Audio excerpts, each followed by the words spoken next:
What's up, Knicks fans? We are back again for another season with our friends at FANATICS Sportsbook. And of course, that means we're talking about FANCASH. Now, most sportsbooks, their rewards are just fluff, but FANCASH is the ultimate sports currency. You see, when you bet with FANATICS Sportsbook, you get up to 10% FANCASH back on your wagers, win or lose. And did I mention that they're giving away millions in FANCASH this year, and you can use that FANCASH on anything in the FANATICS universe? Go check it out for yourself and download the app today. FANATICS Sportsbook. Winning hits different here. How are we doing? I'm going to get my voice. Don't worry. It's coming. Welcome to the first Knicks Film School postgame show of the year presented by FANATICS Sportsbook. My name is Jonathan Macri. I am thrilled to be here with you for the first game in what we all hope will be an extremely memorable season for the Knicks. Tonight was going to be memorable regardless of how the game turned out. The fact that we not only got a very good game, but a game that I think should justifiably make us feel pretty good, at least about the start of this era. You know it's going to be bumpy. You know it's going to be a roller coaster ride. You know it's not going to be all smooth sailing. But for one night at least, things appear like they are fitting into place as the powers that be intended. I am here with DJ Zullo, the doctor of jump shots, the defender of Julius, and tonight, what silly abbreviation could be your name? Defender of Jordan. Sure. If I'm defending them all, I feel I'm in a defending mood right now. As one OG Anunoby did a lot of. We'll talk about that, I'm sure, in due time. We will. So, look, it's the first game of the season. It's the first game under a new coach. There are about a dozen places that we could start in this game. I feel like the most and there's some players, there's some heroes from this game that I think are going to make a lot of there are some hives that are going to be buzzing tonight, let me tell you. And they justifiably so. And we're going to talk about those folks that are making, those people very happy. I think we have to zoom out though to start, because we talked about it in the pregame. We knew it was going to be an adjustment. We knew we were going to see something very different. We knew guys were going to be pushed in different ways and being asked to do some things that they were maybe not accustomed or not allowed to do even last year. And some other guys that were going to have to pull back on doing some things that they were very accustomed to doing. And we saw a little bit of a mix of, some guys that like clearly fit like a glove. Other guys, maybe a little bit of a tougher time getting into it. Other guys, maybe more of a difficult time losing some of those habits from last year. So big picture, I'm just going to throw it to you. When you think about this game from a 10,000 foot view, where are you going to start with? I mean, I kind of have whiplash in a way because it was such a difference. Yeah, it's wild. It was like, listen, Mike Brown, we knew there would be changes. We talked about those changes ad nauseum as he was hired. But playing 11 guys, playing defensively challenged backcourts, playing the lineup that we all sort of clamored for last year,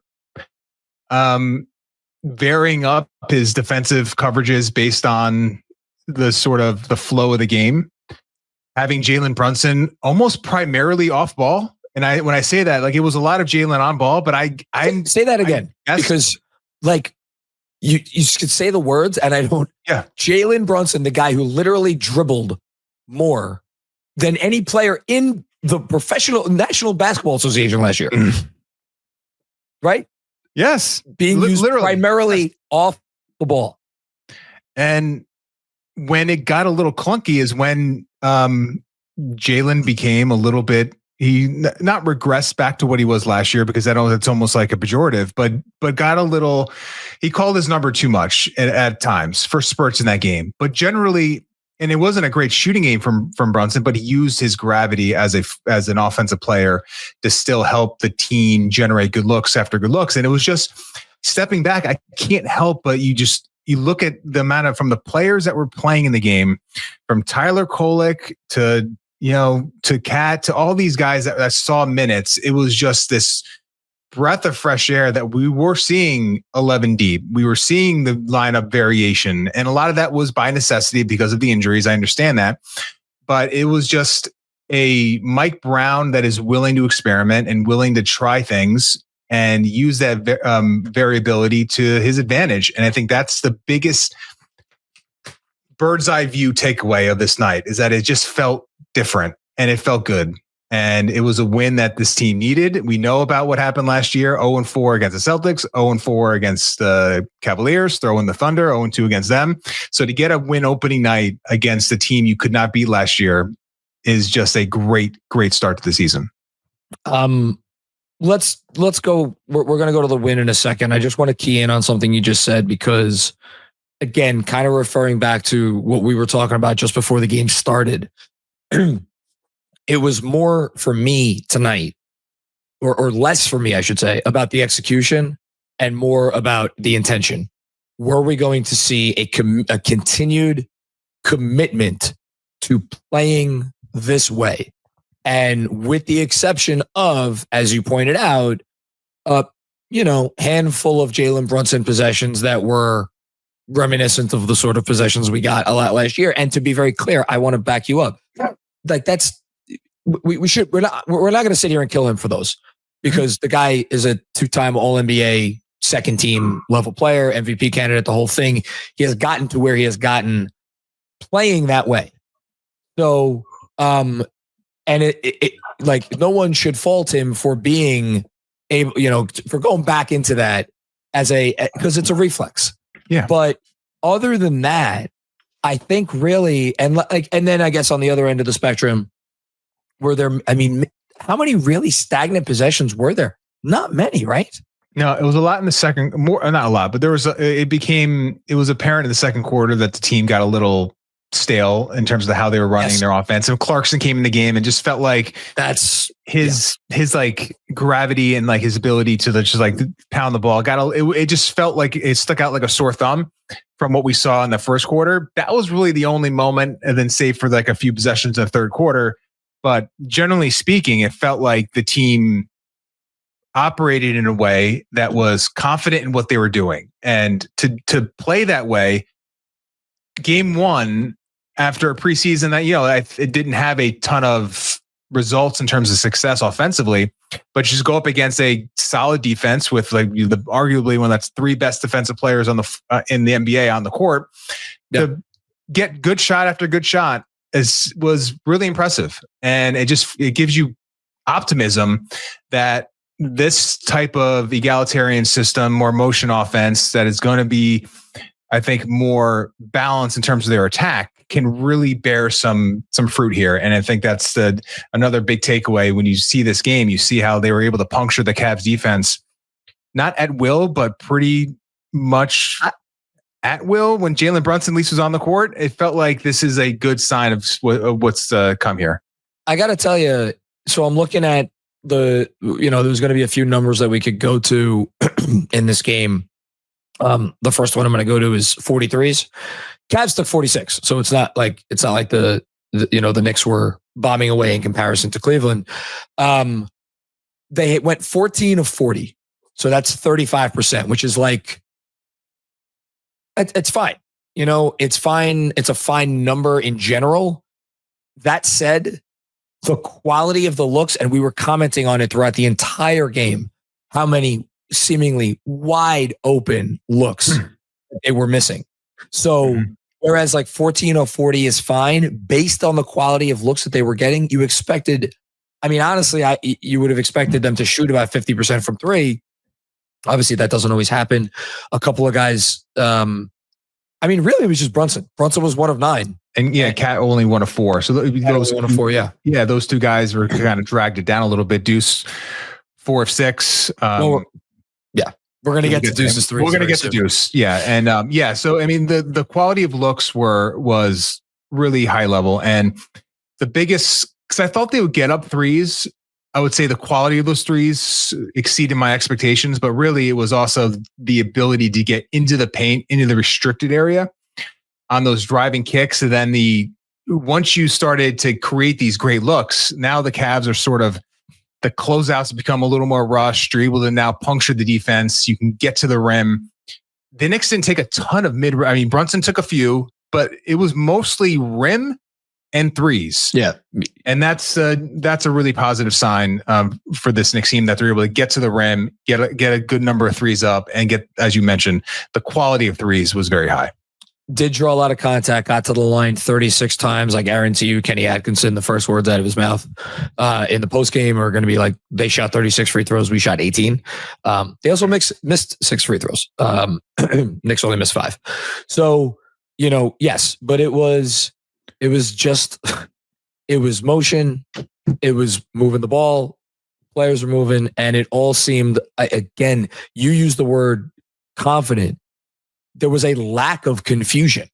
I'm shocked that there were not more possessions where oh, look at those two guys. They just kind of ran into each other or something, or just someone's making a cut that maybe they're not supposed to make. Again, maybe a few instances of that stuff, but by and large, it seemed like these guys knew what they were doing. It did. And even when, because again, the shot quality is the big takeaway here. So even when the shots weren't going down, it's just a process to get there. So the Knicks ran a couple of these wheel possessions where they had Brunson on the wing, or it was Brunson on one possession, McBride on another, where they're on the left wing. Bridges is getting a screen middle, so he's going to his right hand to his right. As that's happening, the person in the corner is now baseline cutting to the opposite corner, and then Brunson or McBride, they're fading to the corner. And it's trying to expose that early help on that Bridges drive, because that defender that's sitting in that driving gap, his man is now going to the corner. So that's a longer closeout. And the Knicks got 2 back-to-back wide open threes off that action. That is a set the Knicks did not run at all last year. It's a set that the Cavaliers sort of popularized last year. And it's one that the Knicks are now installing and are already generating wide open threes from their 2 best shooters out of it. So that is the best benefit. Why is that particular play that you're describing so beneficial? Because it's taking away early gap help. Because in the NBA, it's so hard to guard the point of attack and stave off a drive. So you want to load up early and try to take away those driving lanes. If you're going to do that, and your man is going to be stationed at the wing, and you don't have to worry about that movement, it's easier then to close back out if that pass gets made to the wing. But if that pass is now being made to the corner, that closeout goes from 3 to 4 feet to now 10 feet.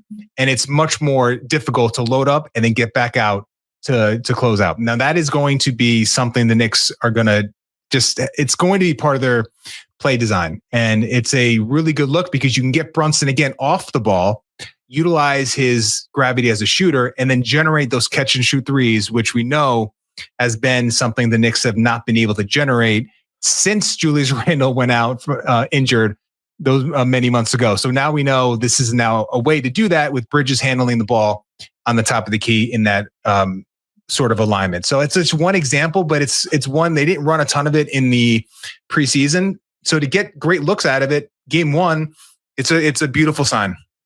2 more big picture thing before we sing some individual player praises. Ariel Hukporti, 18 solid minutes in this game. Trey Jemison III.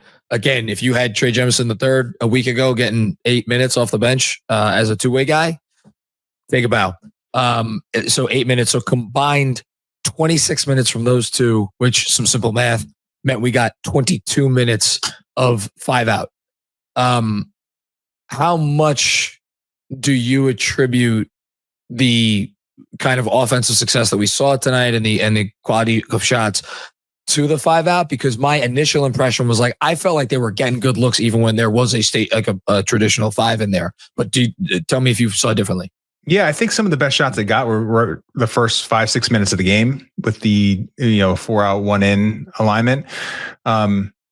It's certainly, there were times, especially for Cat in the second half, where the drives for him in a 5 out alignment. And then we talked about this on playback, where if he's isolating around the elbow and he's able to get downhill with his right hand, it's very difficult. And we've seen this with Cat, where you can get a dig on the ball as a help defender and knock the ball loose. He's very susceptible to that.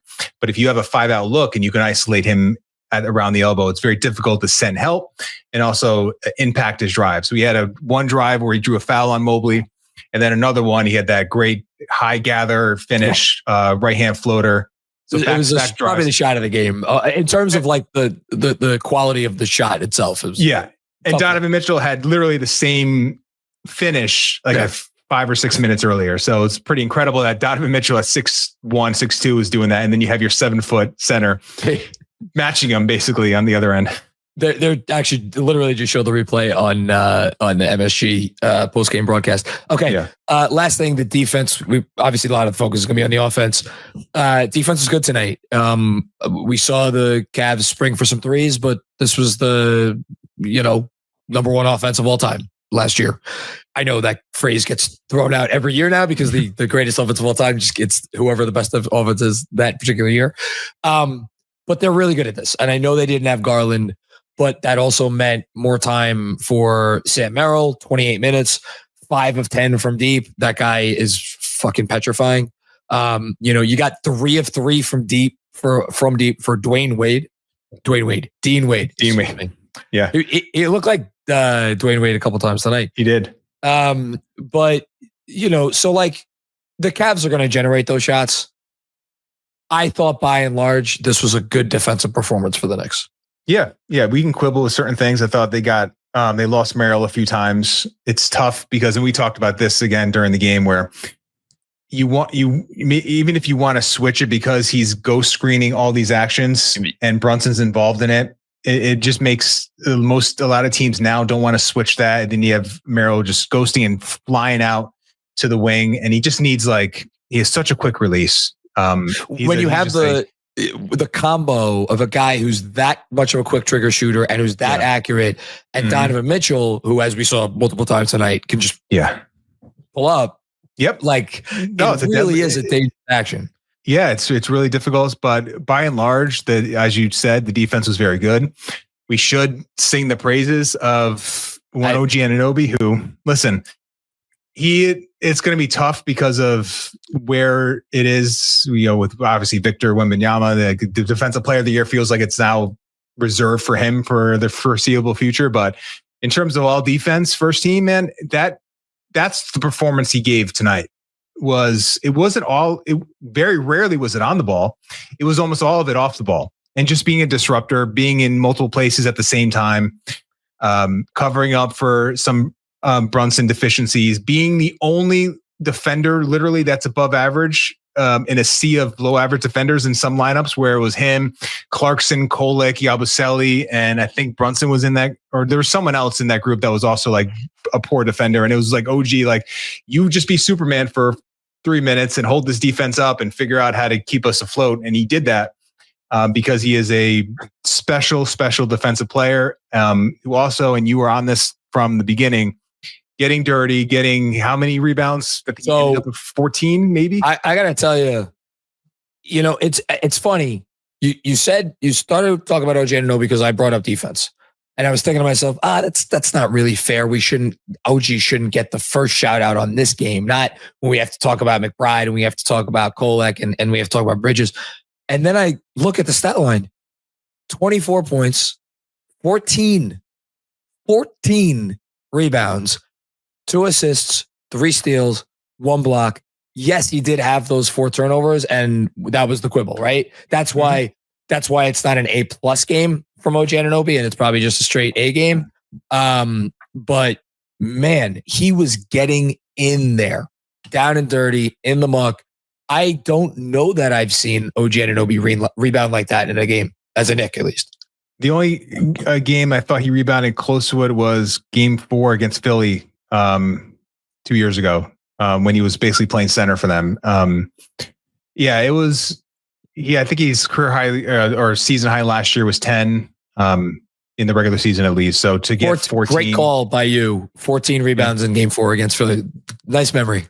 Yeah, I remember that one because I just feel that was him and Precious basically holding down the fort for a while, and just had that's what this game felt like, was that there was a focus for him early on to rebound the basketball in this one. And you have to not only get the stop on the shot, but you have to end the possession with the rebound. And that's just cliche, obviously, but it's Mike Brown is as big on defensive rebounding as Tom Thibodeau is. Yep. And he is going to make sure that area is sound. And for OG to have that performance was huge, but it was more just his off-ball disruptive nature. And there's just only a few guys that can do it like he can. And then guard Evan Mobley and guard him well. It's just, he's a special defensive player, and just scored 24 points as well. We'll deal with the turnovers. They are what they were. They were not great, but overall, it was a great performance by him. We'll save Deuce and Kolek for a second from now, because we're just talking about OG. It makes sense to talk about the other wing. Mikal Bridges, a quieter game, but also very good defensively, played within himself, 16 points on 11 shots, 3 free throws, which for him is like a dozen, and just looked really comfortable in this offense and defensively in this game. So nice game for Bridges. I mean, nobody really played bad. I thought Shamet gave them good minutes. Clarkson, again, that stretch was you didn't love that, but he also made some plays. We should also mention, before we move on from OG, the game sealing 3. So good job by him there. We mentioned the bigs. Brunson, we kind of talked about. Cat, we talked about more in the broadcast. We don't need to spend a lot of time on Cat. He kind of found it there towards the end. He did. Which was important. But look, we saw him up there in the press conference earlier this week. Some frustration seemingly. So maybe it's going to be a bit of a more of a process for him. But good way to. I will say, like, get him involved in so the Knicks They ran a lot of horn sets, which is the 2 screens at the top. Usually your 4 and the 5. Knicks ran a lot of that in the 23-24 season, not so much last year, but I would like to see Mike Brown maybe bring that out a little bit, get Cat involved in that initial high ball screen, and then you could run some flare sets where you can have whoever the center is set flare screens for Cat to generate some threes. I just felt like at times he was leveraging too much of that off-ball spacing, which is a huge value, and not enough involved in the initial action. But to your point, did find it a little bit in that 5-out look in the second half. So overall, I think it was a strong, for what he was provided and what he was allowed opportunity-wise, a relatively strong Cat offensive performance. Yeah, and again, it comes down to the fundamental issue of okay, how do you spring Cat? How do you not force the action, but how do you get Cat more involved? And ultimately, what does that look like? What does a fully involved Cat game look like? Is it more threes? Is it more drives? It's probably a blend of both, like we saw in Game 1 against Indiana last year. We'll talk about that more as the season goes on. It's going to be arguably the biggest storyline on the offense. Okay, we finish with 2 guys I'm very excited to talk about. Where do you want to go first? Deuce or Tyler? Let's say Deuce for last. I feel like leaving him there because he was really special tonight. I mean, we talked a bit about this, and I hate to repeat it, but it felt like Tyler Kolek found himself in the 4th and 5th preseason games. Yep. To the point where I felt like he was in command a little bit against Washington and against Charlotte. And obviously, you don't know if that's something he can carry over into the regular season. I wasn't even sure he was going to get off the bench tonight. He did early, and immediately he was in his bag, creating threes for his teammates. A first possession, he gets into the paint, and a lefty hook pass to, I think, Anunoby, that he missed the 3, but it was a great pass. And that led to the Cat. Fouled 3 on the offensive rebound, but it was a great pass. He makes a 3. He makes another a layup over Jared Allen, getting into the body of Allen, and then a floater, which you commented was a very tough one, going to his right hand, finishing back left on the right side of the hoop. Defensively, great finish. Defensively, there were times where I felt like he was in the play, but he really wasn't, because they weren't really feeling him on some of those drives, but he competed. Remember that possession where he got blown by and then hustled like hell to get back in the play.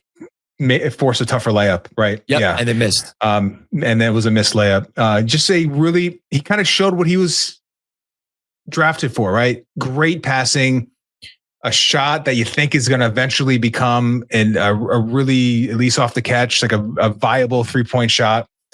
and then enough defensively where you don't feel like you're just like hemorrhaging on that end. And that's the recipe for a rotation guard. And that's I can't tell you how impressed I was that he was able to, after a rough summer league, an uneven preseason, although it finished strong, to come out game one at MSG and just play as free and as confident as he did.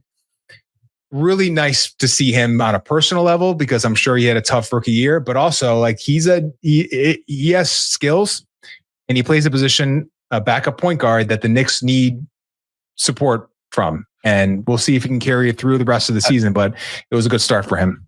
If he goes out and plays like this, I mean, obviously it'll help if the shots drop, but this is what they need from that position. I'll tell you what the Knicks didn't look like tonight. They didn't look like a team that was missing two of its top six players. And we'll get into what it's going to look like when those guys return. We don't need to spend too much time on that tonight, or really any time, because I want to focus on like the game that was and the players that produced. But they're a deep team, or at least they felt like a deep team tonight. And a big part of that depth, Mike Breen, I don't remember him ever using this term produced before. I'm sure he has, and I just don't remember it. Super six man. And that's Deuce McBride. And Deuce McBride has just become a figure. Like every basketball team, if you're a fan of a basketball team, you need, the fan base needs that guy to latch on to, who you're going to wonder what if they got more of an opportunity, because my God, does it always seem so great when they get in there. And we've had a bunch of those sorts of guys over the years, Emmanuel Quickly, most famously. And, as luck would have it, it was Quickly's trade to the Raptors that opened the door for Deuce to step into this role.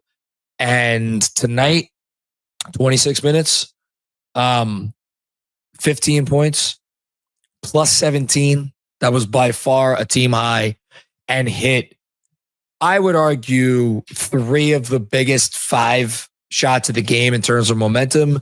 I'll just go through them very, very quickly right now. The Cavs went on a 16-2 run in the second quarter. Deuce McBride hit a 3. The lead had gotten down to 1. Deuce McBride hit a 3, brings it back up to 47-43. The Knicks go on a run, and we saw a couple instances of the lineup. So Deuce with the other 4 primary starters. As my dog in the background is very excited about Deuce McBride. We got another Deuce 3 in the third quarter. Again, the lead got down to 1. Again, he hits a 3, pushes it up to 82-78. And again, the Knicks kind of make a little push back up. And then last but not least, it was 92-89. But like the Cavs were, you felt them. They were coming. Yep. They were coming to make the push. Deuce hits a 3, make it 95-89. The Knicks ended up going on a 10-0 run. The Cavs never really threatened, they never got it to one possession after that. Right. So again, if you want to tell me Deuce McBride hit the biggest 3 shots of the game, I'm here for it. And then getting on the floor, causing that turnover that led to the Clarkson dunk. Just special game from an awesome player.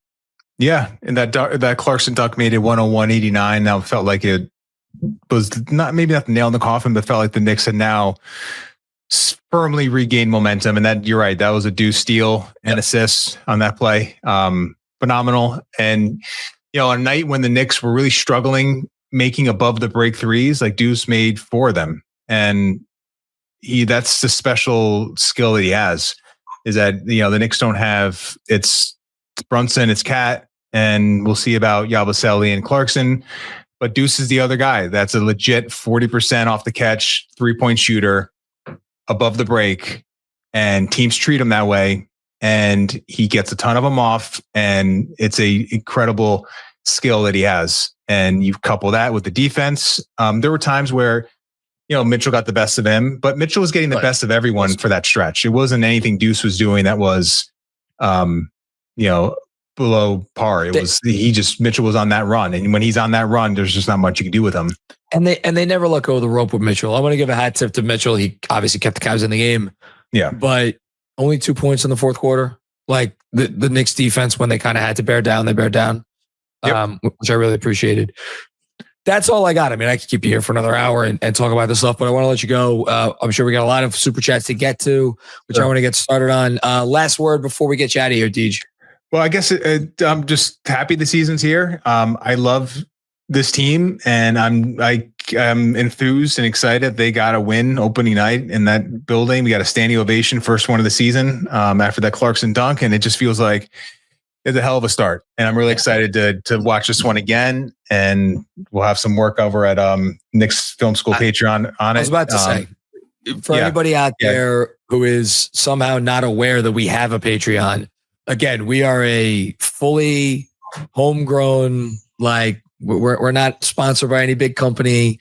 We're just a bunch of Knicks fans trying to put in the time and doing this thing right. And the work that DJ and Benji do, Benji with the grade books, DJ with the film stuff, some other stuff from them. I do a mailbag that we're doing on our Patreon. If you have it, and you want to get a little extra Knicks content, that is literally the best Knicks content out there that you could get. Consider signing up for the Knicks Film School Patreon. Again, DJ, you're going to have something in the next couple of days. Yep. What is that? That's Andrew Claudio's music. Nah. Hey. He's back. Goodbye, Cleveland. We let you have last year, but a new sheriff is in town, and his name is Mike Brown. The New York Knicks will not go 0-4 against the Cleveland Cavaliers this year. They will not go 0-10 against 360-win teams that won 60 games last year, because we've got the power of 5-out offense. 82 possessions of the lineup last year. I'm pretty sure they played 85 tonight. They might have. Oh, used to pray for times like this, for rhymes like this. Oh, man. Juice McBride. We believed. Tyler Kolek. Well, they believed. I went to Summer League. I didn't believe. But my goodness, fellas, it is good to be back here on the Knicks Film School postgame show. A victory opening night postgame show. 1 down, 96 to go, ladies and gentlemen. Hi, guys. How are you? Checking your math. Sorry. Yes. 190. That's okay. There we go. Yeah. 82 plus 14. Yeah, that's right. It's just a shame. It's just a shame that the season ended before the game, though, because of all the bad vibes and all the injuries and all the reports coming out that the Knicks season's over. But we all got over that and overcame it. And 11 guys played tonight. I didn't know that you could do that in a basketball game. We didn't think it was allowed. Goodness. Oh, it's so good to be back. DJ, good to see you. Hey, check out always DJ great on the to see you. Patreon. Check out DJ on X's and O's. And then check out DJ a lot throughout the season when Mac's voice sounds exactly like it does tonight and he needs to take a night off. Hey, he is holding up. He started this. He started about 3 hours like this, and it's not getting worse. Yes. Somehow. Let's hope I could find a little extra about 45 minutes from now. We may right. when you may go to a much bigger stage, we might just call that your night. No, John, I'm telling you right now, I'm here to help. Okay. We also need you for game. Tips is gone. We are actually able to load manage this season properly, like an NBA team. You could fight through it for 82 and then not be ready for game 2 and back-to-backs and days after that. We have a bench. Who knew you could use your bench? Who knew you could play guys that all of them can shoot and at the same time? I didn't know it was possible. Oh, God. But I have gone to the church of Mike Brown, and I am here to say that things have changed, folks. But you know what hasn't changed? We are blessed by the fine folks at Fanatics Sportsbook for another season, ladies and gentlemen. Shout out to the fine folks at Fanatics Sportsbook. Must be 21 or over. Gambling problem? Call 1-800-GAMBLER. Connecticut, call 888-789-7777. Massachusetts, call 800-327-5050. New York, call 877-8-HOPE-NY. Maryland, visit mdgamblinghelp.org. Not available in all states. Terms apply. See Fanatics Sportsbook app.